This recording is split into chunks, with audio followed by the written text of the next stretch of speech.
તો વાવ-થરાદ ગ્રામ્ય રોડ પર આતંકનું સામ્રાજ્ય। દિયોદરના કોટડા હાઈવે પર ઘોડી ચાલક પર હુમલો તો અજાણ્યા મોટરસાયકલ પર આવ્યા હતા 3 થી 4 ઈસમો। ધોકા અને લાકડીઓ દ્વારા ગાડી પર હુમલો કર્યો તો ગાડી પર હિચકારો હુમલો કરી ગાડીના કાચ પણ ફોડી નાખ્યા। અજાણ્યા હુમલાખોરો યુવકની સોનાની ચેન લૂંટી અને ચેન અને રોકડ રકમ લઈને ફરાર થઈ ગયા।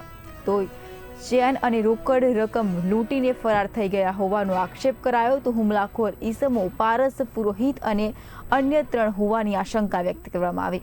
હુમલાનો ભોગ બનનાર ઈસમ સામે કાર્યવાહી કરવામાં માંગ કરવામાં આવી। તો યુવક 112 ને જાણ કરતા પોલીસ ઘટના સ્થળે પહોંચી। હુમલાખોરોએ અંગત અદાવત રાખી યુવક પર હુમલો કર્યો હતો। યુવકને 108 દ્વારા રેફરલ હોસ્પિટલમાં ખસેડવામાં આવ્યો। તો પોલીસે અજાણ્યા હુમલાખોરોને ઝડપવા માટે ચક્રો ગતિમાન કર્યા।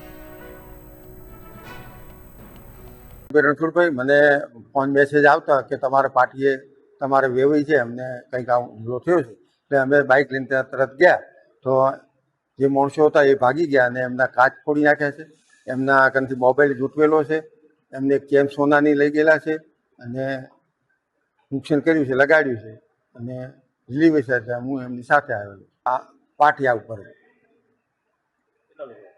એ મારનાર આવનારા 2 લોકો છે અને અંદર બેઠેલા 3 માણસો એ બાઇક લઈને આવેલા છે।